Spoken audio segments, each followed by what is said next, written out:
నాన్న శ్రీను నువ్వు వెళ్ళొద్దురా ఆర్మీకి, కానీ ఒక కొడుకు కదా, నువ్వు ఆర్మీకి వెళ్ళొద్దు నాన్న. మీ నాన్న ఏదో చెప్పారని నువ్వు వెళ్ళకు. సరేలే అమ్మా. అబ్బా శ్రీను, నా కాలు నొప్పిగా ఉంది, కొంచెం కాలు నొక్కి పెట్టరా. నేను ఇప్పుడేమో నొక్కనమ్మా.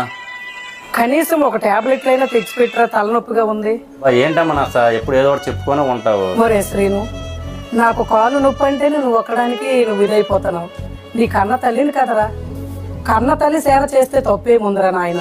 నీ కాళ్ళు నొక్కనందుకే ఫీల్ అవుతున్నావు కదమ్మా. మరి అలాంటిది నిన్ను నన్ను కన్న తల్లి మన భరతమాత, అటువంటి తల్లికి సేవ చేస్తానంటే నువ్వు వద్దంటున్నావమ్మా. అలాంటిది మన భరతమాత ఎంత బాధపడుతుందమ్మా.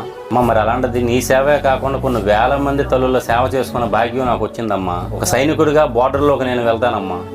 మన భరతమాతని మన భారతదేశాన్ని రక్షిస్తానమ్మా. నిజమేరా నువ్వు చెప్పింది. నాలాంటి కన్ను తల్లులు ఎంతో మంది ఆశ నువ్వు నెరవేర్చాలి. నాకు ముత్యాల బాలాజీ అనే డైరెక్టర్ గారు మిస్టర్ సోల్జర్ అనే సినిమా తీశారమ్మా. ఆ ట్రైలరే నేను చూస్తున్నాను, చాలా బాగుందమ్మా. తప్పకుండా మనం ఈ సినిమా చూడాలమ్మా. అలాగే తప్పకుండా చూడవలసిన సినిమా అయితే మన కుటుంబం అంతా కలిసి చక్కగా వెళ్ళి చూద్దాం. మిస్టర్ సోల్జర్ సినిమాని అందరూ చూడాలి. మిస్టర్ సోల్జర్ సినిమాని అందరూ చూసి అది విజయవంతం చేస్తారని మనస్ఫూర్తిగా కోరుకుంటున్నాం.